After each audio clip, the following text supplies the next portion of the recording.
Hello and welcome to part 5 of this series on sculpting the King of the Rusted Crown. First of all, thank you for watching. I'd like to invite you to take a look at my Patreon page. There's a link in the description below.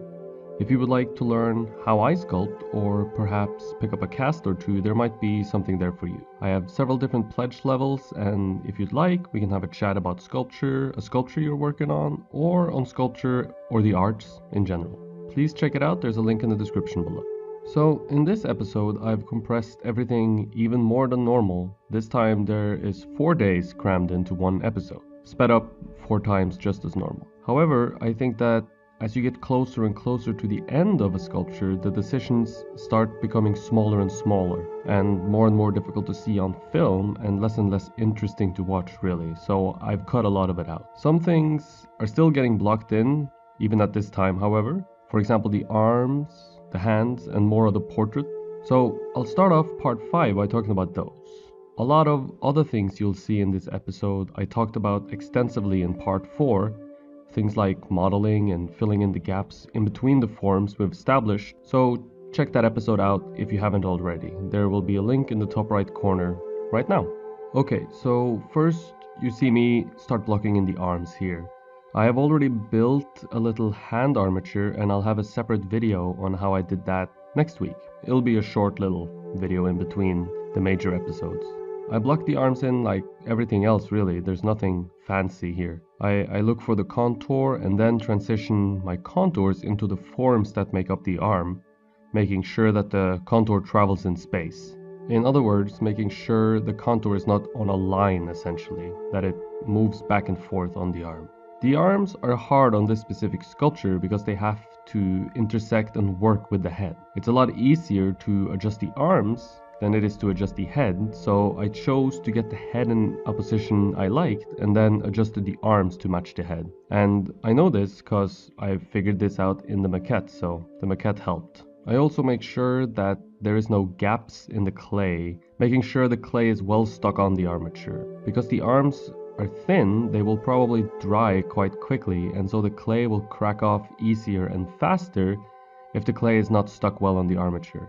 This is of course true of the entire sculpture, but areas that are thin tend to be a lot less forgiving with this issue, and if you have any gaps, water will work the clay loose, and when it dries it'll crack off. I'll hold off on the hands for a bit. I start blocking them in a little bit this episode, but not too much. As with everything else while I sculpt, I try to slowly approach the end goal, making sure that I check, double check, and triple check the position of the arms before sculpting the hands. Because going backwards is so frustrating, I'd rather go forward really slowly and avoid ever going backward.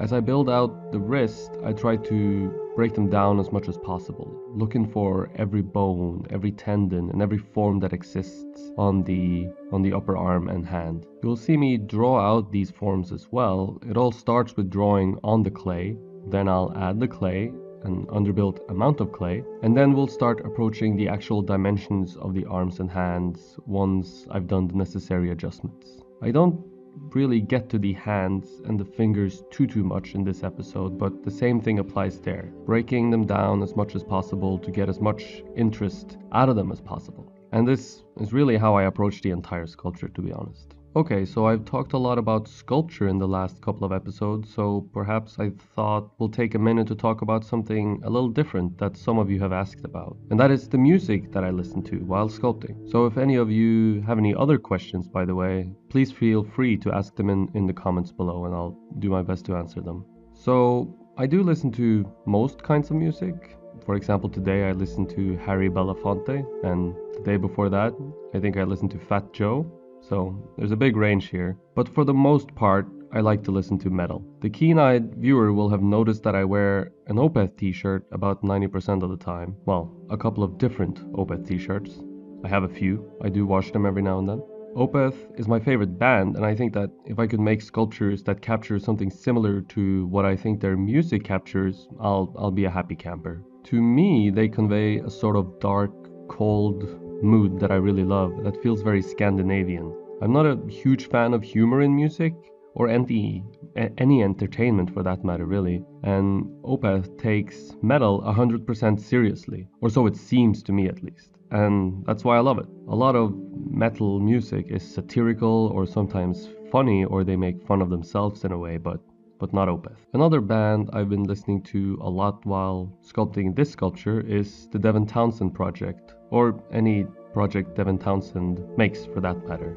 He covers a huge range of music, everything from country, punk, metal, extreme metal to prog metal, and it's all very good and very interesting. Anyways, if anyone is interested in more ramblings about things like this, music or movies or whatever, ask me about whatever you'd like in the comments below, and we'll take an interlude in between talking about sculpture, and I'll let you know what I like and what I don't like. The other interesting thing that happened in this episode, getting back to the sculpture, is the work done on the portrait. Just as with the hand armature, I plan to do a separate video in more detail on the portrait, because when it gets spread out like it is now, it's a little, like it has been over the last several episodes, it's a little difficult to talk about. So I think I'll try and compress all the stuff about the portrait into one video, and I think I'll be able to explain a lot more thoroughly how I approach the portrait in that fashion. So in this episode at least, I'll talk a little bit about what I'm doing, and most of it is to do with the eyes. You'll see me draw a line to make sure the eyes are symmetrical, and this line is drawn across the nose bridge connecting the two tear ducts,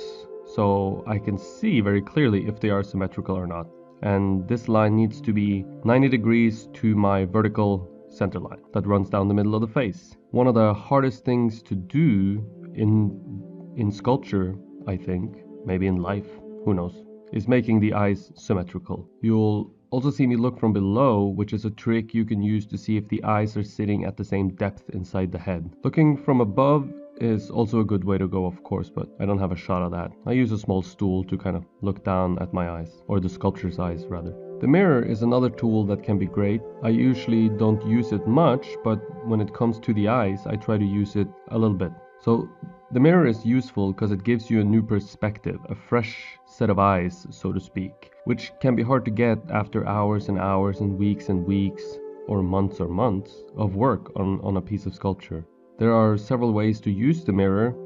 You can look down into the mirror. Now this turns your sculpture upside down, which can be great as well, because you'll even get a different way to look at it. So two separate new views almost, not just the image flipped horizontally but also vertically. When you look at something upside down, it becomes a lot easier to see it as an abstraction. So what it actually is, a piece of sculpture, a human being, hopefully more or less, that becomes less obvious, and you see the abstract shapes which can help with composition, for example. It'll also help you see asymmetries. The other way I use is to look sideways into the mirror, and this just flips your work horizontally. Again, asymmetries become a lot more obvious when doing this. However, do this at your own risk, because the asymmetries can be quite jarring, especially if you've just started out sculpting. But I think it's worth it. Again, I'll only use it when I'm struggling with figuring out what is wrong or how to fix asymmetry. A lot of times I'll have an issue with asymmetry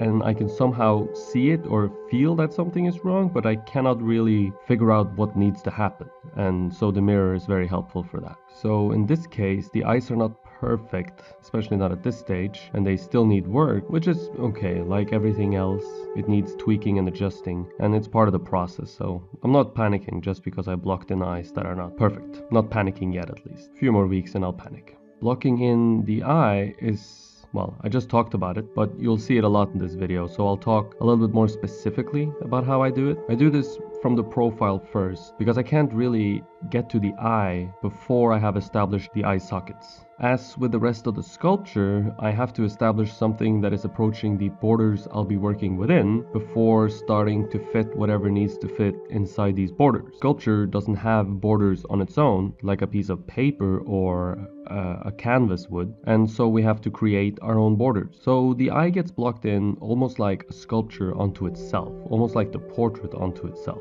And if you want to see how I block in a portrait, there is a link in the top right corner right now to a video I did on the skull where I describe in detail how I block in a portrait. Once the borders are established, I'll block in the profile of the eye, more or less in the right place, before I proceed to block in the rest of the eye from the profile that I've already established. Think of the eye as a mini portrait inside the portrait. I establish the profile, the height, the depth, all the different elements, the lid, the eye itself, the eyeball itself, and then from the front I'll establish the width and the shape of the eye. On this sculpture I chose a very simple pupil, essentially just a hole representing the iris and the pupil actually. And this type of eye kind of looks evil and it's very dark.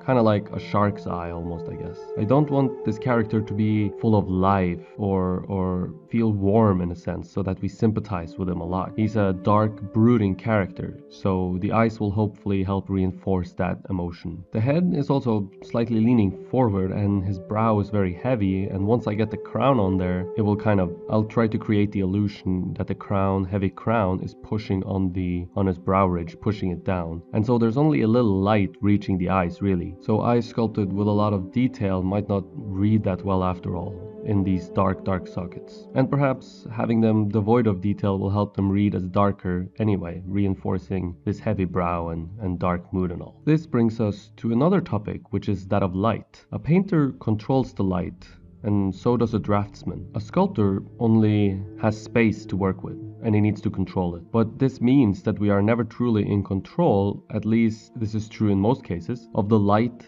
that shine on our sculptures. Only, I guess, if you have a show of your own do we have some semblance of control over the light. And if it's a group show, then we are at the mercy of the gallery or the museum owner, or if it's placed outside, you're at mercy of the natural light and whatever place the sculpture is placed in. Sculptures that are more about the contour will read well almost no matter the lighting situation. A sculpture focused on internal information can look horrible if the lighting situation is bad. Sadly, I am in love with internal information, and so it seems to be what the focus of my sculptures are. More focus on the internal information and structure, that is, than on the contour. So I think there are pluses and minuses to both, and I can't help myself. I think I love well-modeled forms, and I love sculpting well-modeled forms. Well, hopefully well-modeled forms. And I don't know, perhaps I should focus less on myself and my enjoyment of it and more on the viewer and the end product, which in a lot of cases I will not be able to control the light. But at the end of the day, I make sculptures that I want to make and not what I think people want to see necessarily, which is kind of selfish, but hey, I do this for myself and for no one else. And hopefully I can keep it that way and answer to no one but myself in the future as well.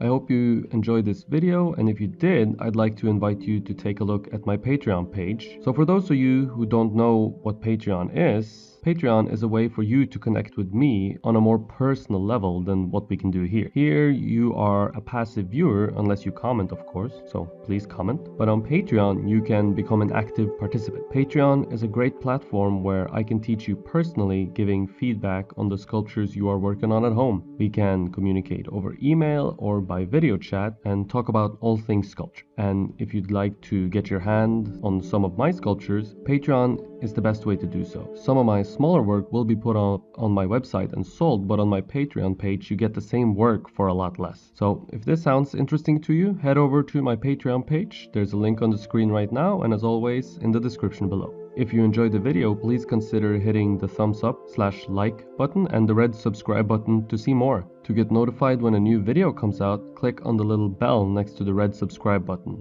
In the description below, you can find links to all my social media. Follow me there to see what I'm up to in the studio every day. Thank you for watching, and I hope to see you in the next one.